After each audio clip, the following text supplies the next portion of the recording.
Guys, another alis na naman kami. Kami ngayon pupunta sa SM Baco or third floor para mag-ayos ng aming OEC pabalik doon sa aming trabaho. Kaya guys, alam niyo ba na meron dito sa third floor na government services na nag-o-offer ng POA services?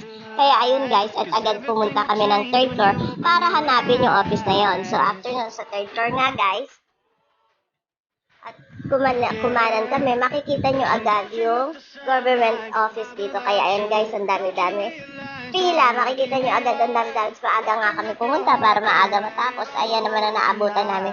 Sandabakmak na pila. Pero okay lang guys, kailangan namin maayos ang paper. So, nagtyaga rin kami pumila. So, syempre, kailangan natin sumunod sa mga policy. Kaya ayan guys, pumila na kami.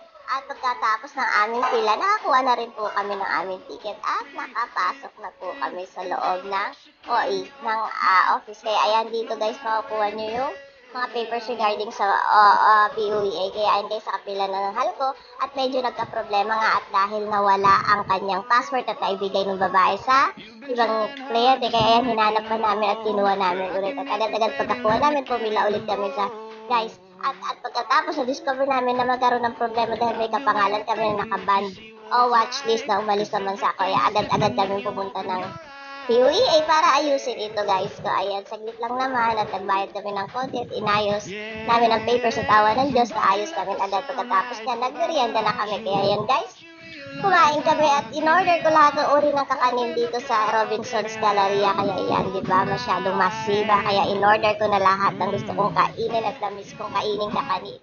Kaya ayan guys, tinikman ko na isa-isa. Yummers! Kaya ayan, si Hal ko naman guys ay umorder naman ang kanyang. Siyempre, sabaw, may sisi, may papaitan at ano ba yan?